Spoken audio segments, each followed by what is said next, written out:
Tu dis que tu as l'argent. Et ta fille vient en France par Complice France. Tu dis que tu as l'argent.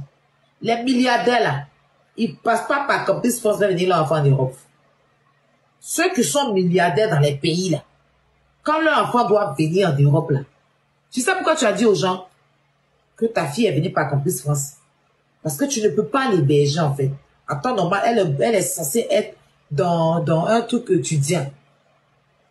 Shalom à tous, j'espère que tout le monde se porte bien. La vie n'est pas facile, la vie est vraiment difficile parce que nous sommes dans un monde où, au lieu que chacun s'occupe de sa vie, nous sommes en train de mettre tout en œuvre dans le but de nous occuper de la vie des autres. Et à la fin, ça devient très ridicule. Et quand je dis ridicule, c'est-à-dire ça frise même à la sorcellerie. J'aimerais m'adresser, parce que je ne vais pas dire pour la dernière fois, parce qu'à chaque fois, peut-être que je viendrai peut-être un jour, il peut avoir une affaire concernant sa vie, où je viendrai prendre position, parce que nous sommes appelés à vivre longtemps. Bob Lee est mort. Bob Lee est mort comme un chien. Ça, le dire n'est pas une injure, c'est une vérité. Il a passé toute sa vie à faire des clashs. Et j'ai constaté que quand le diable ou la sorcellerie de ta famille veut t'emporter, ils te mettent dans un état d'esprit où tu as l'impression que tu es dans la vérité, mais tu es dans le mensonge. Et tu te coules, tu coules toi seul, jusqu'à arriver à un point où tu ne peux plus t'en sortir et puis tu pars tout seul. Aujourd'hui, ma soeur Aya, tu es une maman. La plus grande bénédiction que Dieu peut donner à une femme, quand on regarde tout ton passé, c'est d'avoir une grossesse. Parce que c'est ta vie privée. Il y a des femmes qui ont fait des avortements kilométriques, qui ont été dans un niveau de bordellerie. Et puis un jour, Dieu les regarde, il les touche, il dit, je te donne ma grâce, tu deviens maintenant mère. Donc c'est une responsabilité. Être maman là, c'est la plus grande responsabilité au monde.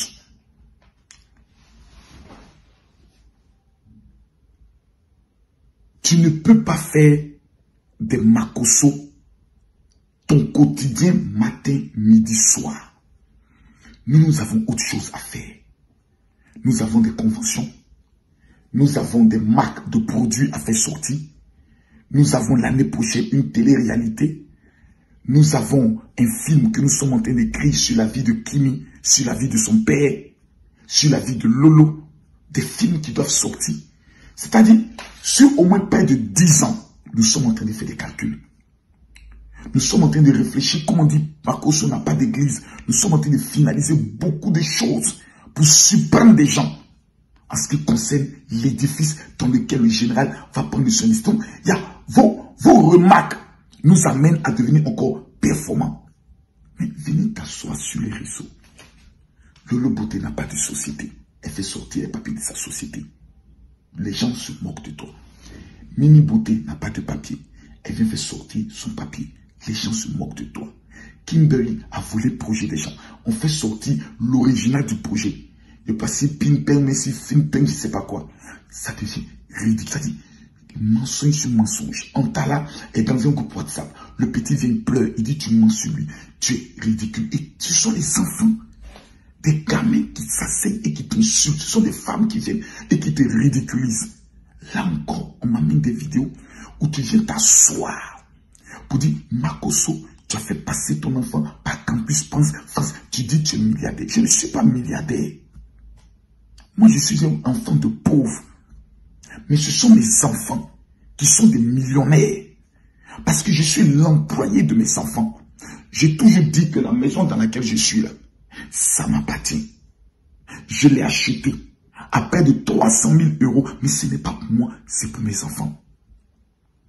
Tout ce que je peux gagner dans ma vie là, c'est pour mes enfants. On vit pour ses enfants. C'est cette leçon de vie que j'aimerais laisser aux gens. Makosso n'est pas un bon, il est mauvais, il est faux pasteur. C'est vrai. C'est un arnaqueur, c'est vrai. Mais on n'a jamais vu une personne qui l'a arnaqué. Mais avec toute la haine que vous avez, au moins vous pouvez allumer votre téléphone pour dire, bon, s'il y a quelqu'un qui a une fois été arnaqué par Makosso, viens témoigner à visage découvert. Et puis on aura au moins des éléments de preuve. Mais ça fait au moins 7 ans. Vous êtes sur la vie de quelqu'un, vous n'avez aucun élément. Je t'invite. Tu es venu à ma convention, tu as confessé dans ta bouche, vidéo à l'appui. Makosso est un véritable homme de Dieu. Je suis allé à sa convention, j'ai senti la présence de Dieu. Yaka était là. Loli la fracasseuse était là. Comme il s'appelle, son mari était là. Donc, tu ne peux pas être dans cette vie de haine. On ne t'a rien fait. Makosso a toujours été bon envers toi. Même dans tes procès avec Emmanuel Keita, je t'ai donné ma participation de près de 1500 €. Tu ne l'as jamais remboursé jusqu'aujourd'hui. Je t'en veux même pas. Je ne veux même pas. Je veux que tu tournes ta page pour te concentrer sur ta vie, sur tes projets. Campus France là. Comme tu ne sais pas, tu as vu tout le monde. Ça me fait mal que je vois des gens t'insulter. Je te le dis sérieusement. Parce que je n'ai pas de haine contre toi. Parce qu'on a quand même passé de bons moments. Moi, j'aimerais t'inviter à la paix. Faut tourner la page. Jésus revient. Il va nous juger. Tous ces mensonges-là. Regarde, finalement, tu deviens ridicule. Oh, Makosso, ce soir avec sa soeur, tu deviens ridicule. Tout le monde te regarde avec pitié et dédain. Et ils ont mal pour ton enfant qui est à côté de toi. Quand tu es en train de faire ce travail de mensonge, la Bible dit, le père du mensonge, c'est le diable. Ne te donne pas un spectacle. Campus France est obligatoire même pour les enfants de milliardaires. Si tu dois venir, ton enfant doit venir étudier en France, même s'il a le bac français, on l'oblige à aller faire un test à Campus France. Et puis Campus France donne un résultat. Et c'est ce résultat qu'on ajoute sur le papier de tes dossiers à l'ambassade. Et ensuite, tu rentres. Ma fille, dans la ville où elle est, ne vit pas dans une résidence étudiante. Ça a été l'une des premières conditions qu'elle m'a dit. Papa, je ne vis pas dans les résidences. Je ne veux pas être au milieu des sœurs. Je vais être chez moi. Et je veux que ma fille devienne autonome. Qu'elle soit indépendante. Qu'elle apprenne à préparer, qu'elle apprenne à gérer une maison seule. Et mon rêve aujourd'hui, c'est de lui acquérir un bien immobilier que nous sommes en train de chercher actuellement dans la ville où elle est. Pour l'acheter, cash. Parce qu'il va falloir au moins 3 ou 4 ans. C'est ça la responsabilité d'un père, ma soeur. Tu n'es pas mon ennemi. Mais quand tu ne connais pas, il faut te renseigner. Quand tu es sur les réseaux sociaux, que tu dis que tu es une influenceuse, tu dois faire des recherches. Tu dois te former. Quand on te dit va à l'école, c'est pas une injure. On apprend, moi par exemple, je dois apprendre des cours d'anglais. Je dois apprendre des cours dans l'administration. Je dois retourner à l'école, m'asseoir à 44 ans. Tout le monde on a le même âge aujourd'hui. S'il te plaît, laissons les histoires des enfants. La TikTok, c'est pour les enfants. Laissons-les s'amuser. Revenons à nos responsabilités. Si tu connais où je suis, si tu as besoin de me rencontrer, on se rencontre. Aya, quel est le problème? On s'assoit, on parle comme des grandes personnes. Tu n'es pas mon ennemi, ma soeur. Il n'y a pas de haine dans mon cœur. Parce qu'on est appelé demain à se regarder et puis à penser à l'avenir. Concentrons-nous sur nos enfants. Moi, il n'y a pas de haine. La vie, elle est courte. Regarde la vie de Bob Lee. Il est parti avec le mépris des milliers de personnes. C'est encore Camille Makosso qui a donné 3 000 € pour son enterrement. Là-bas, on ne vous a pas vu. Ne soyons pas dans ça. On a vieilli. Ayons maintenant des comportements de guerre. Campus France. Aïe, c'est obligatoire pour tout le monde. C'est pas pour les pauvres, c'est pour tout le monde. C'est comme si quelqu'un dit, je vais venir en France et puis passe par l'ambassade pour prendre le visa. C'est pas possible. C'est la procédure. Que Dieu te bénisse. Maintenant, ceux